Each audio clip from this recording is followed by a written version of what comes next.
Nalulungkot ngayon ng fans ng kapuso star na si Bea Alonzo. Ito nga ay matapos mapabalita na di umano'y hiwalay ng aktres sa longtime boyfriend nitong si Dominic Roque.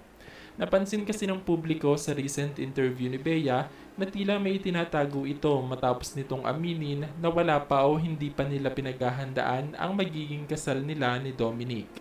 Ayon sa netizens, halata daw sa aura ni Bea na tila may pinagdadaanan ngayon ang buhay pag-ibig ng aktres dahil nga sa mga naging sagot nito sa nasabing interview. Tingin naman ng ilan na baka daw nais lang ni Bea ng pribado at tahimik na paghahanda para sa kanilang kasal kaya umano hindi ito nagbigay ng update patungkol sa magiging kasal nila ni Dominic. Samantala, umaasa pa din naman ng fans na sa mga susunod na araw ay magbibigay na ng update si Bea kung ano nga ba talaga ang nangyayari ngayon sa relasyon nila ni Dominic Roque.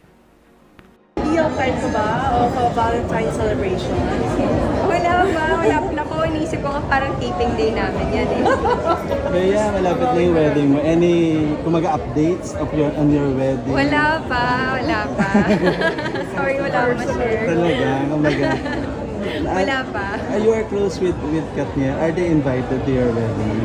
Alam mo, wala pa talaga. So, I can't tell you anything just yet. But for you, what's your ideal kind of wedding?